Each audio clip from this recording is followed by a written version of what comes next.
Bismillahirrahmanirrahim. Assalamualaikum warahmatullahi wabarakatuh. Alhamdulillahilladzi an'ama alaina bi ni'matil iman wal islam wa ja'alahuma rahmatan lil anami ila khairi ma yuram. Asyhadu an la ilaha illallah al-malikul alam wa asyhadu anna sayyidana wa nabiyyana Muhammadan abduhu wa rasuluhu rahmatan lil alamin. Allahumma salli wa sallim ala sayyidina Muhammadin wa ala alihi wa ashabihi wa barik wa sallim ajma'in wa ba'd. Anak-anakku sekalian, peserta didik Madrasah Aliyah Darul Ulum Palangkaraya yang insya Allah sama-sama dimuliakan dan dirahmati oleh Allah Subhanahu wa ta'ala. Marilah kita bersama kembali memanjatkan puji serta syukur kita ke hadirat Allah Subhanahu wa ta'ala, yang mana alhamdulillah Allah masih mencurahkan kepada kita berbagai macam kenikmatan, baik nikmat kesehatan, nikmat kekuatan, lebih-lebih kenikmatan umur panjang, sehingga kita kembali bisa melaksanakan kajian-kajian keislaman setiap hari Jumat. Mudah-mudahan penuh dengan keberkahan daripada Allah Subhanahu wa ta'ala. Salawat dan salam marilah kita haturkan kehadiran junjungan Nabi kita Muhammad sallallahu alaihi wasallam beserta para keluarga, sahabat, kerabat dan pengikut beliau ila yaumil qiyamah.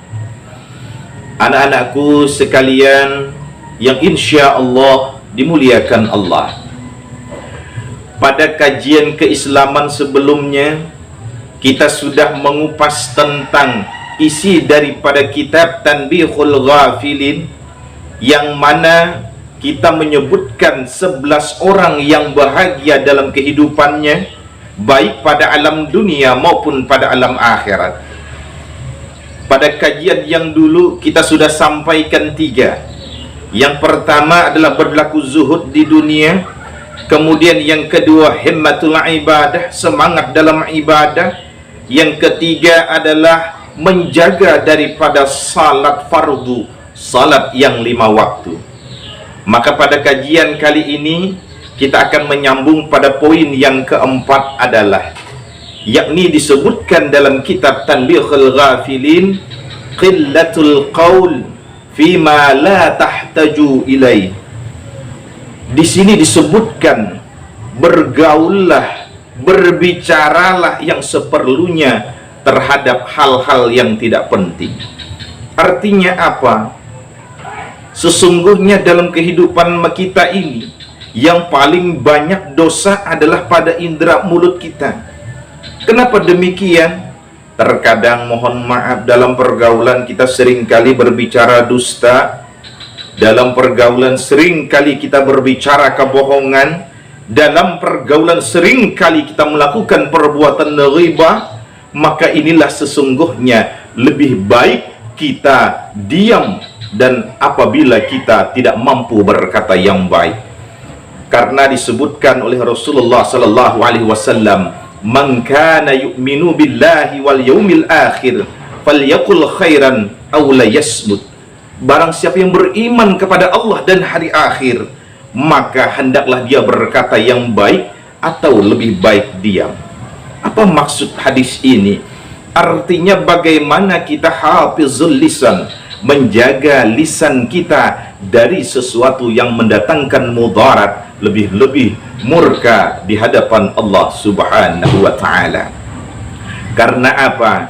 Nanti pada alam akhirat, tak kala kita dikumpulkan oleh Allah di padang mahsyar, maka mulut kita tidak ada yang bisa berbicara, Mulut kita tidak ada yang bisa membela setiap perbuatan yang mungkin bisa kita lakukan di dunia, tapi di akhirat kita mengelak. Apa kata Allah? Al-yawma nakhtimu ala afwahihim wa tukallimuna aydihim wa tashhadu arjuluhum bima kanu yaksibun. Pada hari ini kata Allah, mulut mereka kukunci, lalu siapa yang berbicara? Wa tukallimuna aydihim, tangan mereka yang berbicara. Wa tashhadu arjuluhum bima kanu yaksibun. Maka anak-anakku sekalian, peserta didik Madrasah Aliyah Darul Palangkaraya, penting bagi kita semua bagaimana kita menjaga lisan, bagaimana kita memelihara pergaulan yang baik, hindari daripada dosa-dosa yang terjadi pada mulut kita. Maka mulai sekarang gunakan lisan kita ini untuk selalu zikrullah, banyak mengingat daripada Allah Subhanahu wa ta'ala. Kemudian yang kelima, dalam kitab Tanbihul Ghafilin disebutkan ayyakula war'an bima qalla au kathura minal haram. Hendaklah kita mencari rezeki, atau banyak sedikitkah dalam rezeki itu, maka usahakan bukan dari sesuatu yang haram. Artinya apa? Mencari rezeki adalah tugas kita. Karena apa? Allah Subhanahu wa ta'ala sudah menentukan rezeki setiap hamba-hambanya. Apa kata Allah? Wa yarzuquhu haitsu la yahtasib.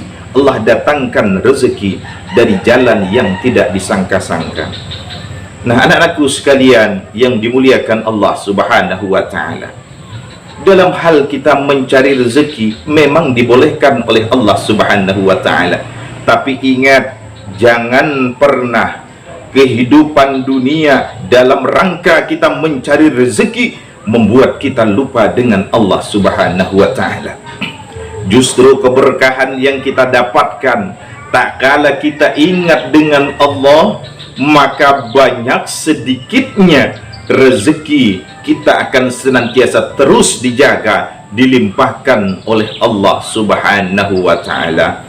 Maka cara yang bagus adalah ketika kita memiliki rezeki, sebagian rezeki mampu kita berikan kepada orang yang berhak menerimanya. Karena luar biasa nilai daripada sedekah. Dikatakan oleh Allah Subhanahu wa ta'ala dalam Al-Quran, mathalul ladhina yunfiquna amwalahum fi sabilillahi kamasalin habbatin. Apa kata Allah? Perumpamaan orang yang menafkahkan sebagian hartanya di jalan Allah itu seperti menanam satu butir benih, yang mana satu benih itu menumbuhkan daripada 7 tangkai, dan setiap tangkai itu menumbuhkan daripada 100 biji. Artinya apa? Ketika kita bersedekah, mengeluarkan sedikit, walaupun nilainya tidak berarti bagi kita, tapi sesungguhnya punya nilai yang luar biasa di hadapan Allah Subhanahu wa ta'ala. Apalagi anak-anakku sekalian, di masa pandemi COVID sekarang ini, begitu banyak orang-orang yang ekonominya pun mulai menurun. Karena apa? Karena dampak daripada wabah ini. Maka ketika kita punya kelebihan harta, ayo kita gunakan untuk senantiasa berbagi rezeki kita kepada orang-orang yang membutuhkan. Karena ini bagian daripada hubungan kita dengan sesama manusia. Karena hubungan kita dengan Allah kita gunakan untuk ibadah, hubungan kita dengan manusia, ayo kita jalin bagaimana sosial kemasyarakatan di dalam kehidupan kita. Nah, anak-anakku sekalian yang dimuliakan Allah, ini adalah yang kelima daripada tanda atau ciri orang yang bahagia di dalam kehidupannya, baik pada alam dunia dan lebih-lebih nanti dia akan mendapatkan manfaat pada alam akhirat. Kemudian yang keenam, dalam kitab Tanbihul Ghafilin disebutkan ayyakuna mutawadhi'an ghaira mutakabbiran. Hendaklah kita bersikap tawaddu dan jangan memiliki sifat kesombongan. Anak-anakku, terkadang ada orang yang punya sifat kesombongan luar biasa, bukan hanya di hadapan Allah, lebih-lebih pada kehidupan manusia. Maka sesungguhnya dalam kehidupan ini yang terpenting adalah bagaimana caranya kita rendah dalam kehidupan. Tak kala kita jadi orang pintar di sekolah, maka usahakanlah rendah hati. Usahakanlah kita tawadhu, merendah, bahwasanya kerendahan hati kita semata-mata pengen mendapat ridha dari Allah, bukan kesombongan yang kita miliki, karena kesombongan itu mutlak milik Allah Subhanahu wa ta'ala. Sudah disebutkan di dalam hadis qudsi, al-kibriya'u malabis, kesombongan itu adalah pakaian Allah. Artinya apa? Kalau kesombongan itu kita pakai, maka kita manusia enggak pantas pakai pakaian Allah. Maka kita sebagai manusia wajib punya sifat tawadhu. Ketika kita ahli ibadah, punya sifat tawadhu. Ketika kita mungkin lebih kaya dari orang lain, hendaklah punya sifat tawadhu. Disinilah martabat kita, derajat kita dalam kehidupan, insya Allah akan diangkat oleh Allah Subhanahu wa ta'ala. Kemudian yang ketujuh, dalam kitab Tanbihul Ghafilin disebutkan ayyakuna suhbatahu ma'as salihin. Artinya apa? Hendaknya kita bergaul, bersahabat dengan orang-orang saleh. Mengapa kita bersahabat, bergaul dengan orang saleh? Karena ketika kita bersahabat dengan mereka yang ahli ibadah, maka banyak sedikitnya pun kita akan ngikut kepada mereka sebagai orang yang ahli ibadah. Bahkan dalam satu hadis baginda Rasulullah sallallahu alaihi wasallam mengatakan, sab'atun yuzallimuhumullahu fi yauma la zilla illa zilluh, bahwa akan ada 7 golongan yang mendapatkan daripada naungan Allah, tak kala tidak ada naungan yang diberikan oleh Allah. Siapa? Di antaranya itu satu, rajulani tahabba billahi ijtama'a alaih wa tafarraqa alaih. Siapa dia? Adalah 2 orang yang saling berkasih sayang, yang berteman, dia bertemu, dia berpisah semata-mata karena Allah Subhanahu wa ta'ala. Maka bergaul yang macam inilah yang patut ada pada diri anak-anakku sekalian. Karena apa? Ini akan menjadi penyelamat kita, bukan hanya pada alam dunia, lebih-lebih pada alam akhirat. Karena apa? Sekarang ini mohon maaf, pergaulan di luar sana bebas. Perempuan-perempuan banyak buka aurat. Kalau kalian berteman macam demikian, jangan harap nantinya mendapatkan surganya Allah Subhanahu wa ta'ala. Justru akan mendapat daripada laknat Allah Subhanahu wa ta'ala. Maka anak-anakku sekalian, di masa muda kalian, gunakan bergaul dengan orang-orang saleh. Gunakan masa muda kalian untuk senantiasa beribadah kepada Allah Subhanahu wa ta'ala. Karena di antara 7 golongan tadi, selain kalian berkumpul berteman karena Allah, yang akan dijamin oleh Allah nanti mendapat naungan, maka satu lagi adalah apa? Kata Rasulullah di dalam hadis, thabun syabun nasya' bi'ibadatillah, adalah orang yang muda, di masa mudanya dia rajin ibadah kepada Allah Subhanahu wa ta'ala. Kalau orang tua ibadah di masa tua, wajar. Tapi kalau anak muda di masa muda, karena tuntutan pergaulan di luar sana yang serba bebas, belum lagi kemajuan teknologi yang macam-macam, tapi dia hanya ingat kepada Allah, inilah martabat orang-orang muda demikian, diangkat oleh Allah Subhanahu wa ta'ala. Maka tak salah kalau Allah berikan naungan nanti pada yaumul akhirah. Maka anak-anakku sekalian yang dimuliakan oleh Allah, mulai sekarang ayo pilihlah sahabat, pilihlah teman yang baik, lebih-lebih dalam rangka menuju ketaatan kepada Allah Subhanahu wa ta'ala. Anak-anakku peserta didik Madrasah Aliyah Darul Ulum Palangkaraya yang dimuliakan Allah Subhanahu wa ta'ala, inilah mungkin yang dapat kita sampaikan pada kajian keislaman pada hari ini. Mudah-mudahan bermanfaat bagi kita semua, dan insya Allah kita akan sambung 4 poin berikutnya, dan akan selesailah 11 tanda orang-orang yang bahagia dalam kehidupan, baik pada alam dunia, lebih-lebih berharap pada alam akhirat.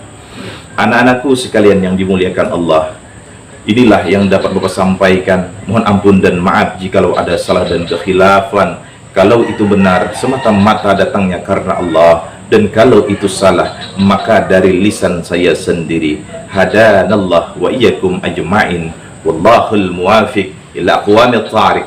Wassalamualaikum warahmatullahi wabarakatuh.